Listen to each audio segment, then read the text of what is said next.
되면 교회가 좀 썰렁하고 사람들이 참 줄어들었는데 지방은 좀 반대인 것 같아요. 명절이 되면 더 풍성하고 더 많은 또 반가운 얼굴들을 볼 수 있는 것 같습니다. 설 명절을 맞아 고향으로 올라가신 분도 있고 또 설 명절을 맞아 고향에 내려오신 분도 계시기에 말씀의 연속성 있는 고린도전서 강론을 잠시 멈추고 특별한 주제로 설교하도록 하겠습니다. 설 특식이라고 생각하시면 좋을 것 같습니다.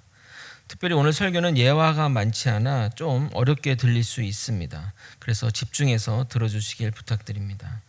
교회에서 많이 사용하는 용어 중에 하나가 바로 은혜입니다. 그러나 정작 은혜가 무엇이냐고 물어보면 제대로 답을 하는 사람이 흔치 않습니다. 그러나 이것은 정말 심각한, 우리 신앙생활에 심각한 문제를 남겨줍니다. 우리에게 주어진 은혜의 의미를 잘 깨달아야 은혜를 제대로 누릴 수 있는데 은혜를 잘 모르니 은혜를 누리는 삶을 살지 못한다는 겁니다. 그래서 오늘은 은혜가 무엇이며 우리가 잘못 알고 있는 그 은혜와 그 문제점을 또 살펴보고 마지막으로 은혜를 누리는 삶이 무엇인지 생각해보는 시간을 가지도록 하겠습니다. 2023년 올 한 해는 은혜가 충만한 거제 소망교회 성도들이 다 되시길 예수님의 이름으로 소망합니다. 거제 소망교회 성도 여러분, 시작을 질문으로 시작하겠습니다. 은혜가 뭡니까? 아마도 여러분들 모두 대략적인 내용은 알지만 쉽게 표현하기가 힘드실 것입니다.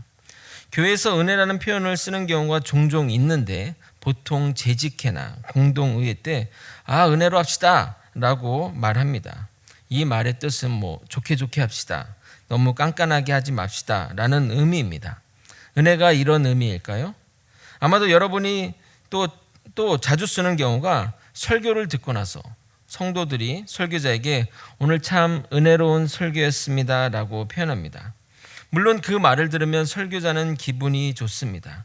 그러나 그렇게 말하는 그 진위, 그 핵심은 당신의 설교가 지적이든 심정적이든 동의가 된다는 의미로 표현하는 것입니다. 그러나 정말 설교의 은혜를 받았다면 예배당을 나오지 못하고 감사와 눈물로 기도하였을 것입니다. 아마도 여러분이 생각하는 은혜의 가장 근접한 이해는 용서받음 또는 긍휼함 받음의 개념일 것입니다. 그러나 그 은혜가 틀린 것은 아니지만 부분적인 이해일 뿐입니다. 하나님의 은혜는 그렇게 단순하게 이해되고 표현될 수 없습니다. 은혜는 이 세상을 완전히 바꾼 하나님의 역사이며 신자의 존재와 삶의 시작과 과정과 끝을 설명하는 내용입니다. 그래서 사도 바울은 자신의 인생을 회고하면서 자신의 인생을 이렇게 이 말로 표현하고 있습니다. 나의 나된 것은 다 하나님의 은혜라고 말입니다. 과거와 현재와 미래를 통틀어 내가 지금 여기 서 있는 것은 모두 하나님의 은혜 때문이라고 고백하는 것입니다.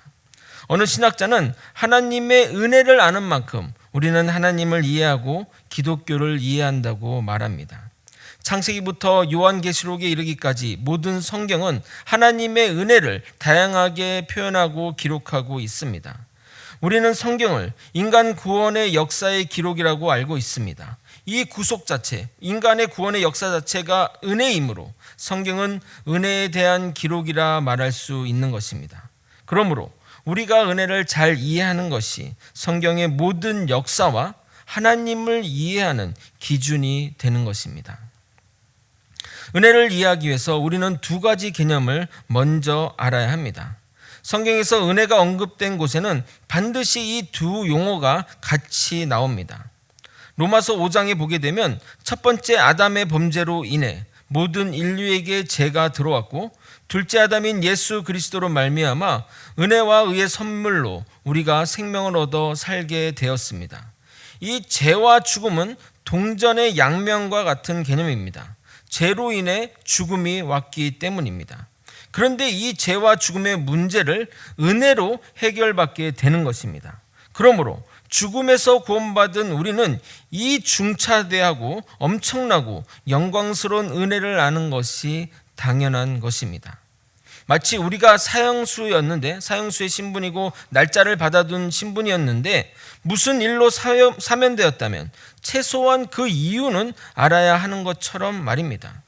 그런데 우리의 문제는 내가 죄인이라는 것도, 그래서 죽을 운명이라는 것을 인지하지 못하고, 그리고 그 상황이 얼마나 참혹하고 비참하고 또 엄청난 것임을 모른다는 겁니다.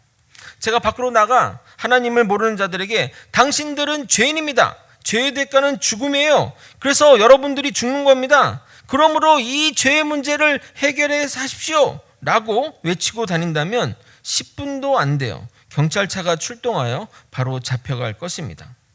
사실 제가 여기 거제 소망교회 담임 목사로서 가장 열심히 해야 하는 일이 뭔 줄 아십니까?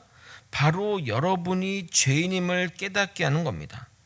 그래서 교회 오래 다니신 분들에게 여러분은 죄인입니다 라고 말하면 이성적으로 다 거의 죄인임을 인정하십니다.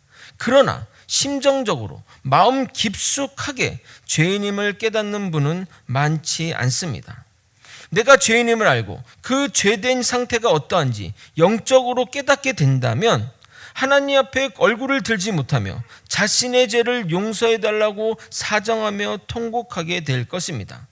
마치 범법자들이 죄를 짓고 사람들 앞에서 자신의 얼굴을 가리며 고개를 숙이고 국민들이나 피해자 가족들에게 눈물로 사과하는 것처럼 말입니다. 요즘은 하도 도덕 불감증의 시대라서 가끔은 TV에서 범죄자들도 얼굴을 떳떳하게 드러내지만 사형장으로 가는 길에서는 아무도 그렇게 하지 못한다고 말합니다. 보통 사형수들은 면회를 극도로 싫어해서 면회를 거절한다고 합니다. 왜냐하면 면회하러 가는 길에서 사형장으로 갈라지는 길이 나오기 때문입니다. 돌발 상황을 예방하기 위해서 사형 날짜가 예고되지 않게 집행 날에도 면회가 왔다고 말한답니다. 그러나 갈라지는 그 길에서 양옆의 교도관이 사형수를 꼭 붙잡고 사형장으로 데리고 가는 것입니다. 그러면 체념하여 끌려가는 사형수가 있기도 하며 강하게 저항하나 어쩔 수 없이 끌려가는 사형수, 끌려가며 겁이 나서 바지에 오줌을 싸는 사형수 등등 모두 죽음에 대한 공포에 어찌할 줄 몰라 합니다.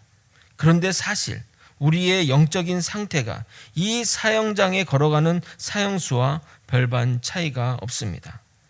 우리는 이 죄된 상태는 육체의 죽음으로 끝나지 않고 영원한 지옥이 예정되어 있는 것이며, 그 상태를 깨닫게 되면, 그런 존재임을 깨닫게 되면 우리의 신앙의 모습은 달라지게 됩니다.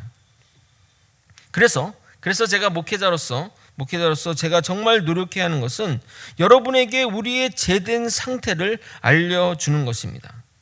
우리의 죄된 상태를 알아야 이 죄된 문제를 해결해 주시는 주님의 은혜에 대해 감격이 있는데, 이 죄된 상태를 모르니 감격도 없는 것입니다. 광복절이나 또 연말이 되면 대통령 특사를 내려 모범수 정치범과 같은 죄수들을 풀어주는데, 만약 사형수와 6개월 후면 나갈 죄수가 특별히 포함되어 있다면 느끼는 감사가 다를 것입니다. 6개월 후에 나갈 사람들은 될 일이 됐나 보다 하겠지만, 사형수가 사면되면 얼마나 그것이 기뻐서 뛰고 날뛰고 하겠냐 이 말입니다. 그러면 내가 죄인임을 어떻게 알겠느냐? 여러분이 죄인입니다라고 해서 쉽게 받아들이는 분도 있지만 그런 분들은 극히 일부분입니다. 결국 이 죄를 깨닫게 하는 것이 바로 율법입니다. 로마서 5장 13절, 죄가 율법이 있기 전에도 세상에 있었으나 율법이 없었을 때는 죄를 죄로 여기지 아니하였느니라. 로마 3장 20절입니다. 그러므로 율법의 행위로 그의 앞에 의롭다 하심을 얻을 육체가 없느니 율법으로는 죄를 깨달음이니라. 율법이 주어지기 전에는 죄를 죄로 여기지 않았습니다. 하지만 모른다고 죄가 아닌 것이 아닙니다. 마치 내가 과속 카메라를 보지 못해서 과속했어도 벌금을 내야 하는 것처럼 말입니다. 우리가 하나님을 모른다고 해서, 하나님의 말씀을 모른다고 해서, 또 내가 그 하나님의 성경의 그 죄에 대해서 모른다고 해서 내 죄가 사면되는 것이 아니라는 말입니다. 하나님은 우리에게 죄를 깨닫게 하기 위해 율법을 주셨고, 율법을 통해서 내가 죄인임을 깨닫게 된 것입니다. 그러나 우리에게 율법이 주어지기 전에도 세상에는 죄와 죄된 상태의 인간이 있었습니다. 우리에게 율법이 주어진 이후로 인간의 고뇌는 시작이 된 겁니다. 죄와 율법의 싸움, 선과 악의 싸움으로 인간의 내면은 전쟁터가 되었습니다. 육신의 몸은 죄를 원하고 구원받은 영은 죄를 멀리하고 싶고 본성은 죄를 사랑하고 하나님은 죄를 미워하고 이런 상태에 놓여진 것입니다. 마치 갈림길에 선 방랑자처럼 어디로 갈지 모르는 그런 헤매는 상태에 놓여진 것입니다. 여러분 스스로를 한번 생각해 보십시오. 제가 남성이라 남자 입장에서 말씀드리면 남성분 중에 음란이 주는 유혹, 성적인 타락이 주는 유혹이 없는 사람이 있습니까? 작게는 음란물로부터 크게는 성매매 업소 등 수많은 유혹 앞에 서 있지 않냐 이 말입니다. 그것들이 주는 쾌락이 얼마나 큽니까? 그것들이 여러분을 얼마나 유혹합니까? 사실 저도 자유롭지 못합니다. 그래서 사도 바울은 이렇게까지 고백합니다. 로마서 7장 21절 24절 제가 표준 세번역으로 읽어드리도록 하겠습니다. 여기에서 나는 법칙 하나를 발견했습니다. 곧 나는 선을 행하려고 하는데 그러한 나에게 악이 붙어 있다는 것입니다. 나는 속사람으로는 하나님의 법을 즐거워하나 내 지체에 다른 법이 있어서 내 마음의 법과 맞서서 싸우며 내 지체에 있는 죄의 법에 나를 포로로 만드는 것을 봅니다. 아, 나는 비참한 사람입니다. 누가 이 죽음의 몸에서 나를 건져 주겠습니까? 선을 행하는 의지와 몸이 원하는 대로 행하는 그 악이 충돌하게 됩니다. 그러나 결국 죄의 유혹에 빠져 몸이 원하는 것을 하게 됩니다. 그 상황에서 사도 바울이 이렇게 말하는 겁니다. 아, 나는 구제불능입니다. 비참합니다. 이 육신의 몸을 누가 나를 건져낼 수 있겠느냐라고 하는 그의 진실된 고백인 겁니다. 알렉산드리아 교부인 오리게는 이 육체의 유혹을 이기고자 스스로 고자가 되었다고 합니다. 얼마나 괴로웠으면, 얼마나 그것들에 대해서 이기고 싶었으면 그렇게까지 했겠냐 이 말입니다. 아마도 여성분들도 이러저러한 죄의 유혹에 살아갈 것입니다. 성경은 죄의 목록을 이렇게 정의합니다. 갈라디아서 5장 19절 21절 육체의 일은 분명하니 곧 음행과 더러운 것과 호색과 우상 숭배와 주술과 원수 맺는 것과 분쟁과 시기와 분냄과 당짓는 것과 분열함과 이단과 투기와 술 취함과 방탕함과 또 그와 같은 것들이라. 전에 너에게 경계한 것 같이 경계하노니 이런 일을 하는 자들은 하나님의 나라를 유업으로 받지 못할 것이요. 이런 죄를 아무 죄책감 없이 쉽게 짓는 사람들은 하나님의 나라의 유업을 받지 못합니다. 그래서 율법을 잘하는 여러분은 쉽게 죄를 짓지 못합니다. 물론 쉽게 죄를 짓는 분들도 계시겠지만 정말 거듭난 사람이라면 쉽게 죄를 짓지 못합니다. 내적인 갈등은 마음속에서 전쟁터가 됩니다. 그런데 여러분 솔직히 말해봅시다. 그 마음속의 전쟁에서 결국 누가 이깁니까? 영과 육의 싸움에서, 선과 악의 싸움에서 결국 누가 이깁니까? 대부분 육체가 원하는 것을 행하지 않습니까? 갈등은 하고 고민은 하지만 결국 우리는 유혹을 이겨내지 못하고 죄를 짓니다. 여러분 일반인들이 죄를 짓는 속도가 이런 정도의 속도로 죄를 짓는다고 생각해 보십시오. 이런 속도로 죄를 짓는다고 생각해 보십시오. 근데 우리 믿는 일반인들은 믿는 사람들은 어떻게 죄를 짓는지 아십니까? 똑같은 속도로 똑같이 죄를 짓지만 그냥 마음적으로 아파하며 탄식만 한다는 것입니다. 결국 율법이 있어도 이 죄를 어찌할 수 없는 상황이 벌어진 겁니다. 오히려 이렇게 말합니다. 율법을 몰랐으면 편하게라도 죄를 짓는데 이제는 그러지도 못하고 죄만 짓네 라고 말하게 되는 겁니다. 그래서 로마서 3장 20절의 말씀이 충족이 되는 겁니다. 그러므로 율법의 행위로 그 앞에 의롭다 하심을 얻을 육체가 없나니 율법으로는 죄를 깨달음이니라. 하나님의 율법을 잘 지켜 의롭다고 평가받을 사람이 하나도 없다고 말합니다. 결국 율법으로는 죄인을 깨닫게 할 뿐입니다. PPT 보여주세요. 로마 3장 10절에서 12절. 기록된 바 의인은 없나니 하나도 없으며 깨닫는 자도 없고 하나님을 찾는 자도 없고 다 치우쳐 함께 무익하게 되고 선을 행하는 자는 없나니 하나도 없도다. 결론은 인간 모두가 죄인이라는 것입니다. 아무도 의인이 없으며 다 지옥 갈 운명에 처해진 상황입니다. 아니, 율법을 주셨어도 방법이 없습니다. 결국 어쩌란 말입니까? 하는 상황에 직면하게 된 것입니다. 여기까지 잘 따라왔습니까? 지금 우리 어떤 이 상태와 또 하나님이 주신 율법과 역사적으로 지금 서술을 하는 겁니다. 잘 따라왔습니까? 아니면 다시 설명할게요. 다 이해하셨죠? 몰라도 이해하셨죠? 그제서야 인간은 하나님의 은혜가, 이런 상태, 지금 이런 상태가 와야 되는 거예요. 우리 신앙의 상태가 내가 죄인임을 깨닫고, 그래서 하나님의 율법을 통해 죄의 상태와 깨닫게 된 상태까지 지금 오셨어야 돼요. 이런 상태가 될 때 인간은 하나님의 은혜가 절실한 존재가 되는 겁니다. 여기서 중요한 성경 구절을 여러분에게 전달하도록 하겠습니다. 함께 읽도록 하겠습니다. 로마 3장 21절에서 24절입니다. 함께 읽겠습니다. 시작. 이제는 율법 외에 하나님의 한 의가 나타났으니 율법과 선지자들에게 증거를 받은 것이라. 곧 예수 그리스도를 믿음으로 말미암아 모든 믿는 자에게 미치는 하나님의 의인이 차별이 없느니라. 모든 사람이 죄를 범하였음에 하나님의 영광에 이르지 못하더니 그리스도 예수 안에 있는 속량으로 말미암아 하나님의 은혜로 값없이 의롭다 하심을 얻은 자 되었느니라. 아멘.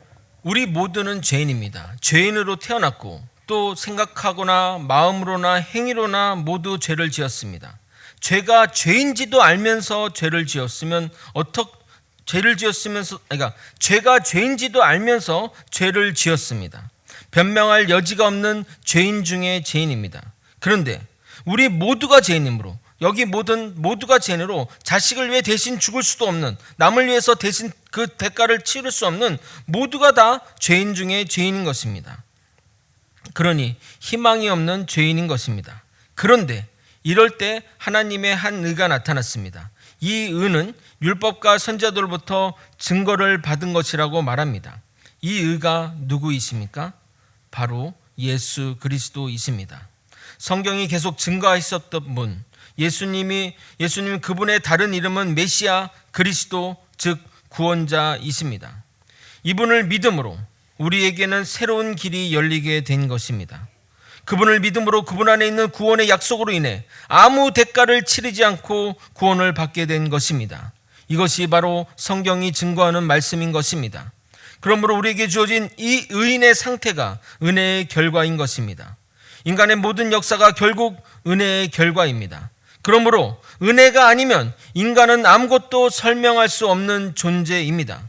그런데 참 안타까운 것은 성도님에게 이 죄와 은혜가 동시에 다가오니 그 은혜에 대한 감사가 없는 겁니다. 감격이 없는 겁니다.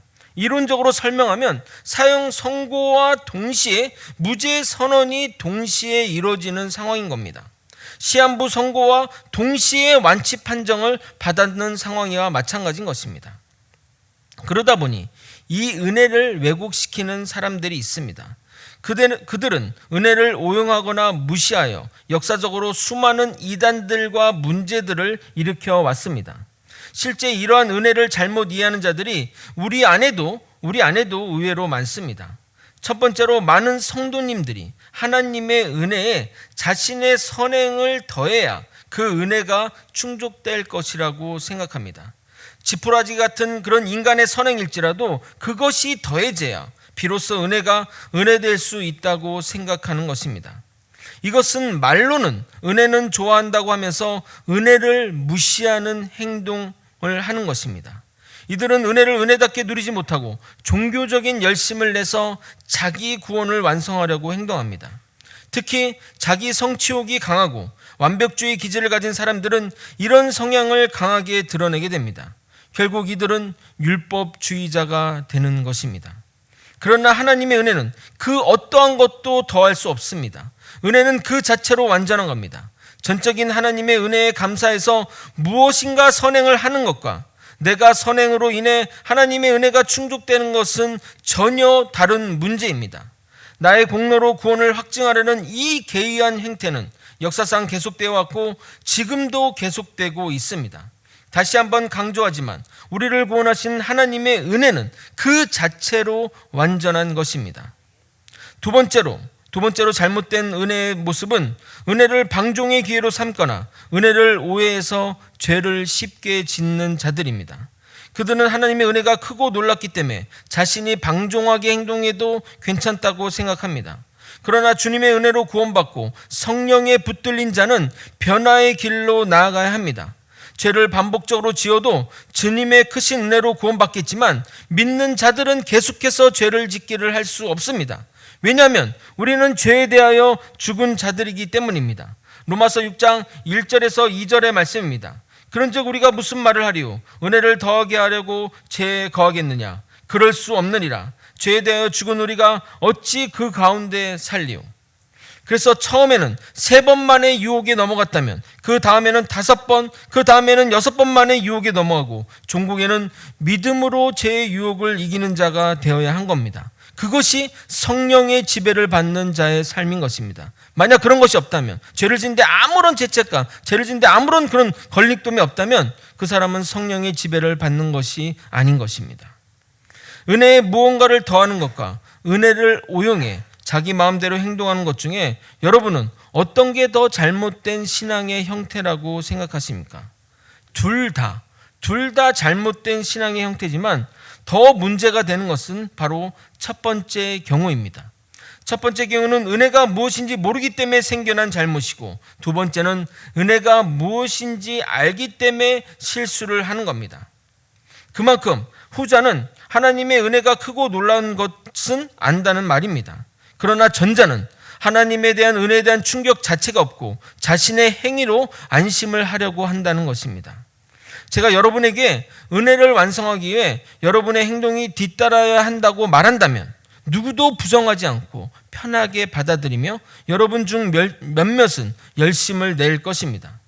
그렇게 하지 않겠습니까? 여러분, 하나님 구원이 저절로 이루어집니까? 여러분의 삶이 그렇게 구원받을 행동입니까? 선행을 해야죠. 이웃에게 베풀어야죠. 이렇게 이야기한다면 그것이 불편한 사람이 어디 있겠냐 이 말입니다. 그러나 이런 행동은 하나님의 은혜가 부족한 것으로 여겨지는 것이기에 결론적으로 은혜로우신 하나님을 업신 여기는 것입니다. 은혜에 무언가를 더하려는 행위는 절대 버려야 합니다. 이단들은 항상 이런 것을 가지고 여러분에게 협박합니다. 너가 이런 삶을 사는데 하나님이 구원을 받을 수 있겠느냐? 너 같은 죄인이 이렇게 하는 죄인이 14만 4천에 들어갈 수 있겠어? 너같이 너밖에 모르는 인간이 하나님의 구원에 이를 수 있겠어? 겁박하면 아무도 자신 있게 네라고 답할 수 없습니다. 그러나 하나님은 우리에게 자신이 베푸신 은혜에 뭔가 더를 요구하지 않았습니다. 그저 우리가 하나님의 은혜에 대해 감격하며 부족해도 하나님께 진실하고자 노력하는 마음을 받아주시는 것입니다. 당연히 우리는 부족합니다. 그럼에도 우리를 받아주신 하나님을 기억하며 감사하는 마음으로 주님 앞에 나아가야 하는 것입니다. 히브리서 4장 16절은 이렇게 말합니다. 그러므로 우리는 긍휼하심을 받고 때를 따라 돕는 은혜를 얻기 위하여 은혜의 보좌 앞에 담대히 나아갈 것이니라. 아멘. 같이 한 번 더 읽어볼까요? 함께 읽겠습니다. 시작. 그러므로 우리는 긍휼하심을 받고 때를 따라 돕는 은혜를 얻기 위하여 은혜의 보좌 앞에 담대히 나아갈 것이니라. 아멘. 이 하나님의 은혜는 하나님이 나를 선택하시고 부르시고 죄를 사하시고 의의 길로 인도하시는 것만을 의지하지 않습니다. 내 필요를 채워주시고 건강을 주시고 일자리를 주시며 위기를 극복하게 하신 것을 의미하지 않습니다. 우리는 하나님의 은혜를 나를 위해 뭔가 행하신 것으로 이해합니다. 그러나 믿음의 선배들은 하나님의 존재 자체를 원했습니다.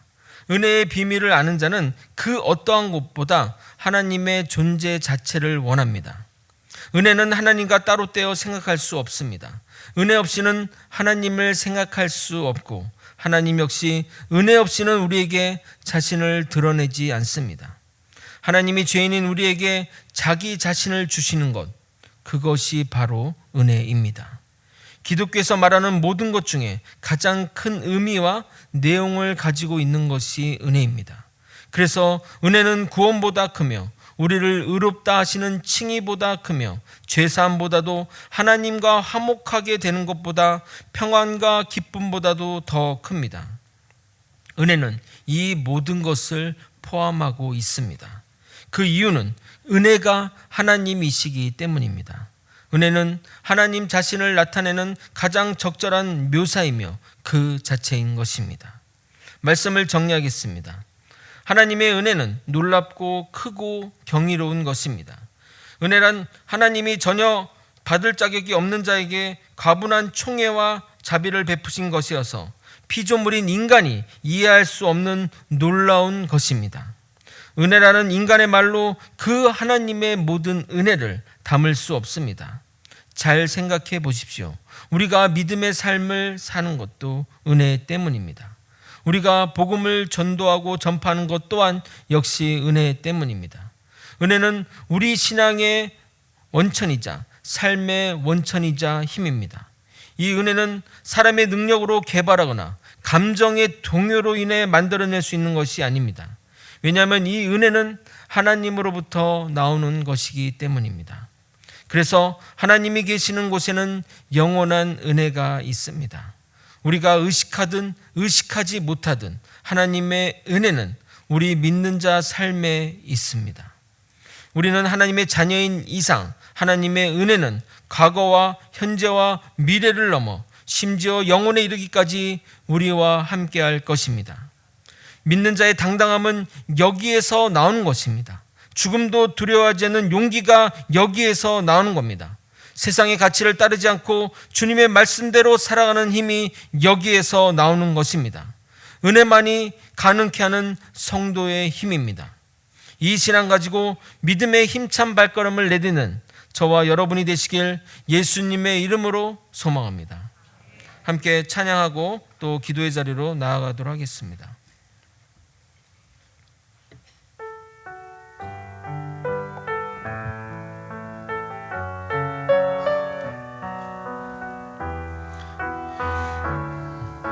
오직 주의 은혜로, 오직 주의 은혜로 지금 여기 서 있네. 한없는 경배, 한없는 찬양, 내 영혼 예배드리네. 나를 위해 이 땅에 오신 주의 은혜, 십자가 고통 이기신 주님, 그 은혜 어찌 주니. 주네 날 채우시네. 주네 보게 하시네. 살아가는 동안 은혜로만 살리 십자. 다시 한번 처음부터 찬양하도록 하겠습니다. 오직 주의 은혜로, 오직 주의 은혜로